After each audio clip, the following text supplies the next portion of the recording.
Welcome to episode 253 of Board Game Blitz, a podcast about all things board games that you can listen to in less time than it takes to clean up the Animal Crossing island you've neglected for the past few years. Board Game Blitz is sponsored by Grey Fox Games. This week, we're talking about games we can't say no to. First, we discuss a couple games we've played recently, CoraQuest and Hot Streak. Then, we talk about board games we can't resist if someone offers to play them with us. And now, here are your hosts, Ambie and Crystal. Recently, I got to play CoraQuest. This is designed by Dan Hughes and Cora Hughes, published in 2021, and is now published by Bright Eye Games. But I got it on Kickstarter back then. And this is a game for ages 6+. I played it with my kids and Toby. So we played it as a whole family. It's a dungeon crawling game for ages 6+. And it takes 45 minutes, 1 to 4 players. It's cooperative. And so this was cool because all the art is done by kids. Gary King is artist, but on BGG it says Cora Hughes and Gary King are the artists. But Gary King colored in all these pictures, and they got lots of art from kids. My kids were not old enough to make art at the time this was on Kickstarter, so their art is not in here. Also, technically, it's all by kids and Eric Summerer, since he snuck one in. Oh yeah, he snuck in art that they thought was by his kid, and it was not. It was by him.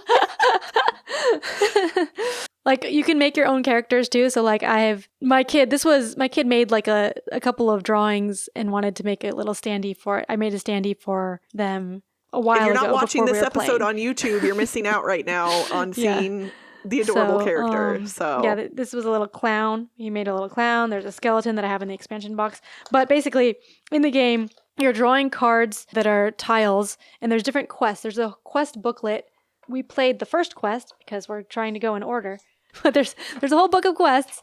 I think there's 9 quests in here, but we played the first one, and you can play a short game or a long game. You add more tiles to the game if you have a long game, but the quests have special letter tiles, and you're shuffling it and exploring tiles on the dungeon, moving around your standees. So you each character has standee, and you move around on this board. It's basic dungeon crawling. You're attacking monsters. There's all these little monsters, goblins and orcs and stuff, and gremlins. You each have a special power too, and it's pretty simple. You have items that let you attack, and then there's line of sight is just from a corner that you're standing in to the corner of the enemy, and you roll dice to attack them. And you can get treasures. My kids really like getting the treasures. There's treasure chests on some dungeon tiles. So whenever you explore, it shows where the enemies are. And sometimes there's a treasure chest. And so you put a treasure token there and you put the enemies out. And then you can go to the treasure chest and explore it as an action. So my kids really liked exploring treasure chests. Even if there were enemies to fight, they would just ignore that. So Toby and I were doing the objectives of the quests and killing the enemies, making sure we didn't die and stuff. And then my kids were exploring and finding treasure chests. And so they had all the items. And in our quest, it was funny because the quest was there's a giant snake that was the big bad one, and we're trying to find the gnomes, I think, who disappeared, who were going to find the pet snake. And so they went into the dungeon and got stuck there, and we're rescuing them. So the stories are really cute. It has a whole, in the quest book, there's little paragraphs that you read each time at the beginning, and then also when one of the special tiles comes out, you read what's going on. Dan wrote the stories, and they're good. So the snake poisons people, which is not good. So I was getting poisoned. I had only 3 health left out of 10 or something, 8 or 10. And my kids had the antidote and the potions that get you more health, and they used it on themselves. They were at 8 health already. One of my kids had a couple of damage. He's I'm going to use this potion that gives me 4 more health. And I'm at 3 health. Okay, you can do that. They were just screw you, Mom. Well, I think he was just worried because he got hit. That way, I know, yeah, but it's just funny. Yeah, it's funny because this is their first dungeon crawling game, and they get hit and they're oh no, I'm down 2 health. I have to use this potion now. And I'm or you could wait so that you can use the full 4. So then I think he did wait, but then he used it. After he had 3 health down. It is. And it's funny because that's a concept that comes naturally to us as adults to maximize the value of a thing. But in a kid's head, it's I have a thing, I can use a thing. Just do it. Yeah. We didn't actually get to use the antidote because my other kid had it and he never got poisoned, but I got poisoned and the one kid who used his potion also got poisoned. But then like to use the antidote, you have to be next to the person. You have to like give it to them. So he was not next to us. He was busy getting treasure, I think. But anyways, we had fun. Yeah, so we did complete the quest. And this was our first time playing like the full game. I had tried before when they were like 4. We had played like a quarter of the game and not completely by the rules. But this time we were actually playing, taking turns, doing the proper actions, which is like you each take 2 actions on your turn. Each character does 2 actions, and the actions are like move or attack. Or I had to keep reminding my kids like what the actions are and what they can do and how many dice they roll, because they kept like playing with the dice when it wasn't their turn and stuff like that. But they were able to play by the rules, so that was neat. Like our game lasted an hour, I think, because it was like our first time playing. It's like 45 to 60 minutes is what it says on BGG. So I think we played the short game, and it's probably like 45 minutes for the short game if we're more comfortable playing. It took a little longer for us, but we played it and they really liked it. And after we played, I think the next day, my kid was like, I want to play CoraQuest 3 now. I'm like, I don't know why I just skipped ahead. Like, we have the expansion, but like we just played one quest, and I don't even... Like, there is not a CoraQuest 3, by the way. So for those who are listening and don't know. Yeah. Like, there is a CoraQuest expansion, and we do have that, but... CoraQuest 3, the search for more CoraQuest. Yeah. So, I think he meant like we wanted to play another quest, but even with that, we've only played the first quest, so I don't know why he skipped straight to 3 instead of like, That's the funny. next one, which would be 2. How were your kiddos with, so when I played this with my nephews, my youngest nephew, he still sometimes struggles when he does seemingly poorly at a thing in a game. Like he really doesn't like losing or doing badly at something. And so when we played this the first time, if he rolled poorly, like I think it's all blanks or whatever, but you get like a token essentially if you get determination. Yeah, you can like flip your character you get determination card over. Yeah, and then the next time you get to roll 3 dice. Yes, and that like it was really neat, that mechanic, at least for my nephews, because I was able to be like, oh my gosh, look at this cool thing you get now, and so it was able to help mitigate that bad feeling. How are your kiddos with the dice rolls? I think one of them actually never rolled badly. It was mostly me and Toby rolling badly too. Like Toby had like determination, just kept having it because he kept rolling blanks on all 3 of his dice.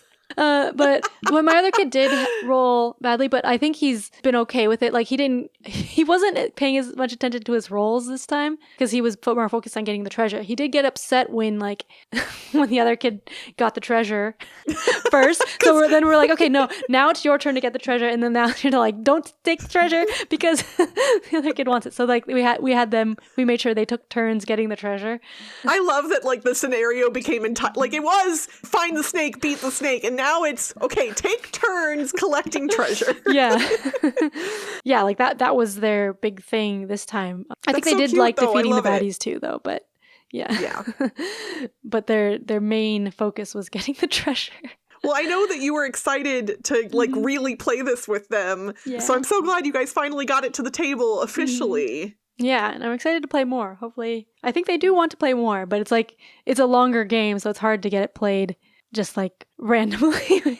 We can't just say like, oh, let's play this now. We have to like set it up and be like, okay, we're gonna set aside a chunk of time to play. Yeah, I felt bad because after I taught it to my nephews, then I left Missouri where my sister and her family live, and my nephews were constantly hounding her to play CoraQuest. Yes. And they played all of the scenarios and did all of the things, I guess. So I should look into getting them the expansion. I actually have a CoraQuest promo that I got from a friend. I grabbed it and I need to give that to them. But yeah, I bet they would enjoy. I could be like, here, Ashley, here's some more stuff for your boys to do. She'll appreciate it, obviously. But sometimes I think since she's not as gamery as me, she's like, this is more work for me. There's also the book. Dan wrote a children's book, like a chapter book set in the universe of CoraQuest, the quest for Annabelle's spoon or something. I don't think I knew about this. Annabelle and the Sorcerer's spoon. And so it's an adventure story chapter book. It's actually the first chapter book that my kids sat through. Ooh. So we read that before they played CoraQuest like all the way through. obviously. Like we read it like last year or something, and they liked Yeah. it. And it has a quest in the back of it too, which we have not played. Oh, that's well, okay. Well, that's easy. I'm gonna get that for them then, 100%. Yeah. So. One of them actually has a birthday coming up in the near future, so maybe that'll be something I can get for the birthday. Yay. Yeah, so that was CoraQuest. The board game was CoraQuest that we played. The book is Annabelle and the Sorcerer's Spoon. All right. Well, I unfortunately don't get to show anything off on the YouTube side this time because the game I recently played I do not own, but it is one of the hot games from last year that a whole bunch of people were talking about, and it is very highly rated on BGG, and that is Hot Streak. So Hot Streak, published by CMYK, designed by John Perry, is a it's a gambling game that involves a race, and you are not the racers. The racers are just third-party like characters that exist, and you and the other players are making bets trying to predict the outcome of the race. The best way I can describe it thematically is if you've ever been to a baseball game and you watch, like, during, like, the 7th inning stretch, they do the, like, ketchup, mustard, relish race. I've seen different versions of this. In some versions, it's physical people in costumes on the actual, like, field running a race. And then in Kansas City, they often do a digital version of it where you just watch the scoreboard and it's a video, which is less exciting because obviously it's, pre-programmed. There's no, like, drama there. But the 4 racers in the game are all mascots of different teams, and they all look ridiculous. One is a giant hot dog, one is like a queen, one is a bear, and one is a giant fish.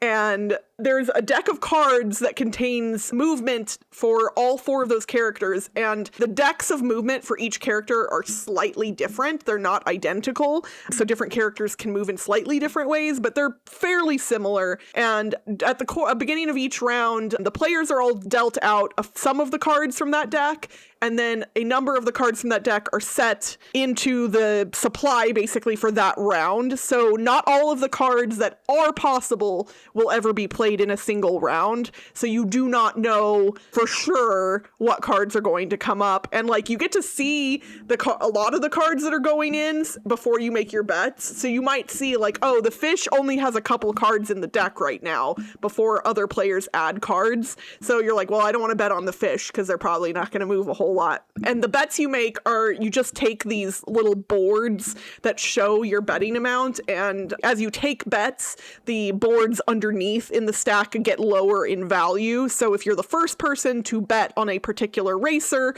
or on a particular thing, your bet will be worth more in the end if you win. Like, that's it. That's the whole thing. You basically, then everybody adds in a card to the deck secretly, so you don't know what everybody else added in, and then you just flip over cards from the deck and watch these mascots run a ridiculous race where sometimes they turn around, start running backwards, they like can run into each other and knock each other over, they can run off the side of the track, they fall down. It's funny, and I loved it. It is basically, it sits in the same space for me as Ready, Set, Bet, but it's lighter because you don't have to think about the betting as much or for as long. It's not the real-time betting aspect. It is not a serious game. It is not a highly strategic game. Like, you can try and make bets intelligently, but ultimately what comes out of the deck and in what order affects things drastically. Like like one of the racers can get disqualified in the first couple of turns theoretically, and then that guy is just 4th place, and that's it. So it is very silly. If your gaming group is like hardcore serious gamers, I can confidently say do not buy this because they're not. But if your group enjoys a fun, silly party game that isn't about like having to come up with funny prompts or, improv or whatever, like if you want a party game that is not those things, this is kind of perfect for that. It is light. It is not that long to play. You do a total of 3 races and figure out the 4 spots, the 4 places of each racer, and then each round you add up your bet, you get money from your bets, and whoever has the most money at the end wins. And I demolished everyone. Like, I was so good at this. It was amazing. And that is not the reason I like it, but it was funny because, like, again, it's mostly luck based, but I kept being like, yep, I'm the best. Just like, and we were cheering on our, like, we were like, go mom, go, and like waiting, hoping our people would get to the finish line first, and then somebody would be near the finish line, and then they would do a 180 and turn around, and it was like, no. It's just like amazing, fun, silly moments of board gaming in spades. So yeah, if you think you'll like it based on the description, you will. Just like, oh, and it's neat. The box is a very odd shape. It is a rectangle, but it's not a normal box size. And the racing track pulls out of the box. Like you can roll it back up directly into the box, and you pull it out from the box itself. It's hard to describe. I would show it to you if I owned the game, but I do not. So, but the whole thing, the production value is great. All the components look awesome, and it was fun to play. So yeah, I can see why so many people really enjoy this one. And I would not be surprised if this ends up getting a Blitzy from me for last year, but you know, we haven't done the Blitzies yet, so we'll have to see. Yeah, I've been wanting to play Hot Streak because it sounds so fun. Like, I like Ready, Set, Bet. I like Winner's Circle, like the theme of that, and just like cheering on the horses and stuff. And then this sounds just like you get that cheering on, but with less thought. Easier to get played. Well, and like at one point, the hot dog turned around and was facing backwards, but then we drew the card that was -2 movement for the hot dog. So the hot dog went back toward the finish line. It's like, yeah. Just like, there are not many games where things like that happen, and so it was just delightful. And yeah, I really enjoyed it. For our thematic segment this week, we are going to talk about those games we cannot resist. The ones that if somebody's like, hey, does anybody want to play this game? We are the first to raise our hands. We are the ones that are jumping into the seat at the table. We're like, yes, please let me play this with you. Obviously, we are all adults who live in a real world where there are real responsibilities and other things going on. So while I'm calling this games we'll never say no to, of course there are always situations in which we would say no to certain games. Like when we were talking before the episode, I was like, if somebody wakes me up at 2:00 in the morning and is like, play a game with me, I would be like, no matter what the game was. So with that caveat in mind, these are the games that really, like, in normal situations, they are hard for us to resist because we just love them that much. And they are easy to get played, because that's where the distinction, I think, comes in between this list and our favorite games of all time. Because like my number one game, Return to Dark Tower, I'm going to say no to that in a lot of different, even gaming situations, because I have to have a lot of time and I need to have the brain power available, and I need to, you know, there's a lot of other things here. But most of the games I think that we've got on our lists are going to be a little lighter. They're not quite as strategically heavy. Yeah, that's what I was thinking too. Like, for some of my favorite games, I need the right group. I need like the right mental state and a lot of time sometimes. And yeah, so like when I was thinking games that I wouldn't say no to, it's short games that are easy and like not stress or not too stressful for me.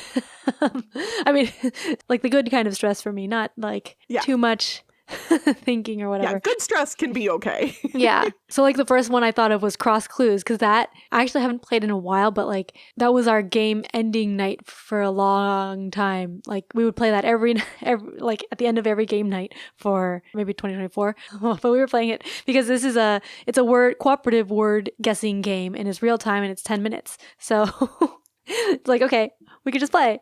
It's good. And I like the word thinking, and it's real time. So you're all like thinking of clues and guessing at the same time. And it's cooperative. So it's not like if you can't think of a clue, it's okay. Someone else is thinking of a clue at the same time. And so like there will probably always be someone who kind of has a clue, and then you can be guessing that. And it's not too bad if you take forever to think of your clue, as long as not all the people are taking forever.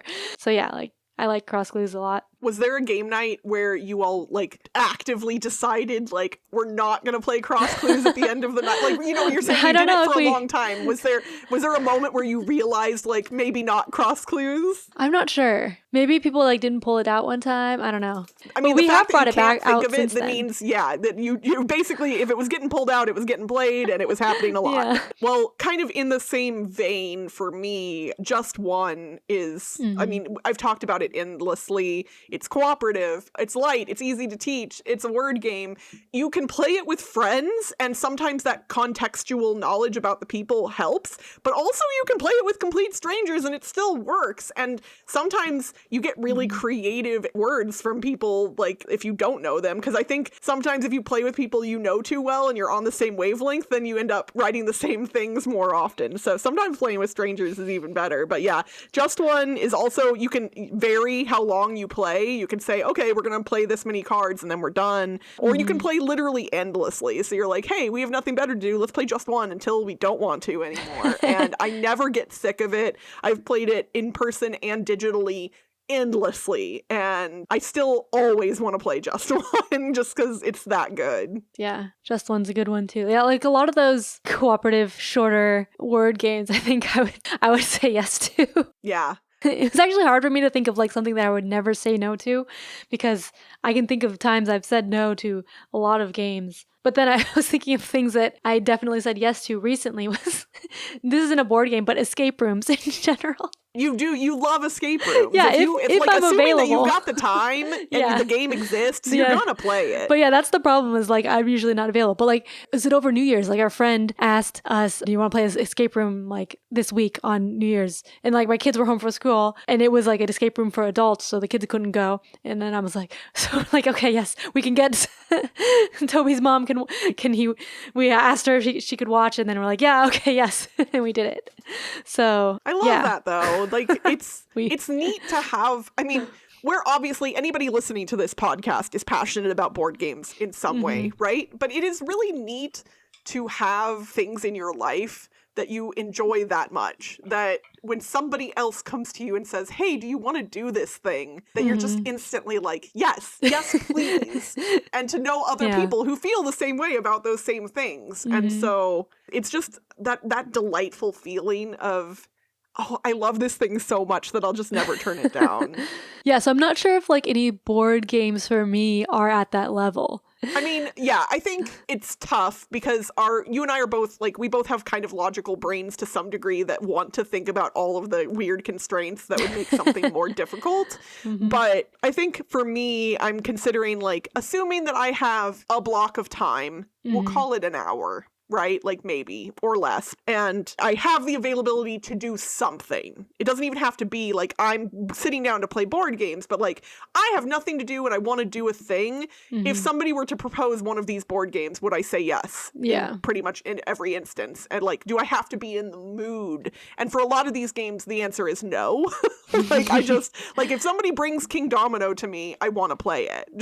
I don't have to be in a Kingdomino mood to play Kingdomino. For me right now, that's Bomb Busters. Like, yeah, if I'm thinking like, if we're going to be playing games, or like, well, for us, it's like when we play games, it's like a set game time. And yeah, Bomb Busters, if someone wants to play it, then yes, I will play. But I don't know if it'll still be in the future when we finish, because Bomb Busters is a campaign. After we finish all the missions, I don't know if I'll still be like always wanting to play it. And I think that happens with a lot of games, even if they are not campaigns. So like The Mind, I think I would still play now most of the time, like if someone wanted to, but like people don't bring it out as much now because we played it like a lot the year it came out. We were like playing it all the time. And then it got a little, I don't know if we got tired of it or like we beat it a lot and then we're like, okay. But when we bring it out more occasionally now, it's like, okay, it's still interesting and still fun to play because we can't The Mind is on my list as well because it creates those very small moments of tension. It's not prolonged stress. It's little bits of fun stress, right? Yeah, and it's also cooperative too. So like the stress is shared. Shared stress is for me is better. I love introducing that one to people who have never played it before as well, because just like all of us when we first discovered it, it's kind of novel, right? Like, it seems so simple, but they're really, if you have never played a game like that before, it's very unique. And so the experience, I like sharing that experience with other people. I don't just like playing the game. I also like watching other people play the game. Yeah. And so I think that's part of it for me. Yeah, and we've played it with a lot of different people. Like, we've introduced it to a lot of people. And we actually did introduce it recently to one of our friends who we didn't realize we hadn't played it with, because I guess we didn't see him the year that we were introducing it to everyone we played with.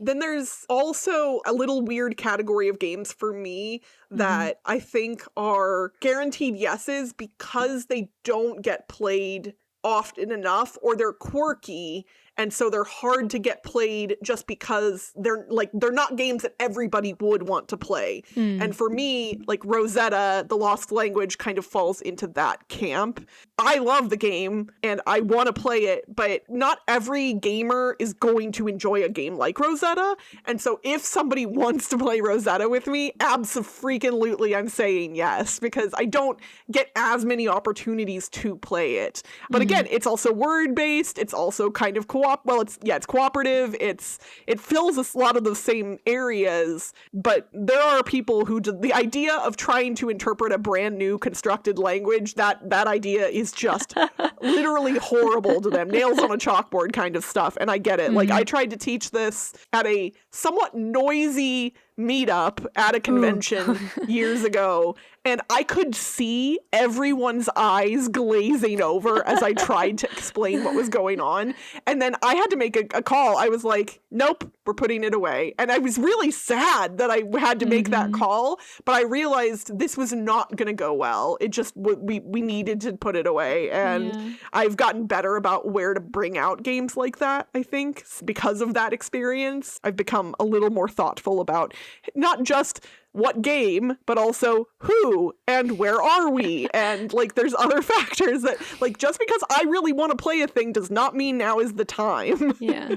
I guess that's another thing, like, on our list is a lot of the games are simple to teach. I think that is a big factor. Yeah. Like, if not everyone knows how to play, you might not want to teach a game to someone, even if you really want to play it. I actually hadn't realized that yet. But yeah, looking at other games that I had written down in my notes, you're very correct that, because I think one of the hindrances that I run into in potentially not wanting to play a game isn't the game itself, it's the I have to remember the rules well enough to explain them to another person. And that, the mental energy required to do that is a different kind of mental energy than what is required to play the game itself. Yep. I've definitely gone to our virtual game night in the Blitz Discord before, and I've specifically said, I don't care what we play, but I don't want to learn something new tonight. Like that. Like, sometimes I'm like, no, I pick whatever, but I only want to play something that I already know how to play. I don't want to learn. I don't want to teach. You know, those are different things for me. And so I guess technically all of that could fall within the, I think the ways you'd say no to something, but it is what it is. But yeah, at the end of game night, if we're doing Blitz game night and I say, hey, let's play Incan Gold, guess what? Everybody freaking says yes every single time, because Incan Gold is one of those games where if we have to teach it to somebody, crazy easy. The game is so fast and it, like, silly and fun and light and just a delight every time. And yeah, I don't know why it's so enjoyable, but it just is. We would love to hear from you all what games you can't say no to. So please hit us up on social media or in the Blitz Discord and let us know what games those are for you. And that's it for this week's Board Game Blitz. Visit our website, boardgameblitz.com, for more content and links. This episode was sponsored by Grey Fox Games. If your board game collection needs a boost, don't forget that Blitzketeers get 10% off everything at greyfoxgames.com, including exclusives, when you use the code BLITZ10 at checkout. Join the Blitzketeer community on Discord for game nights, discussions, and more by following the link in the show notes. Support the show by leaving us a rating and review on your podcast provider. And if you like us a lot and want to support us monetarily and get some cool perks, check out our Ko-fi at ko-fi.com/boardgameblitz today. Our theme song was composed by Andrew Marl. Until next time, hey lady, I wanna know, can we play a game? Bye everyone! Bye!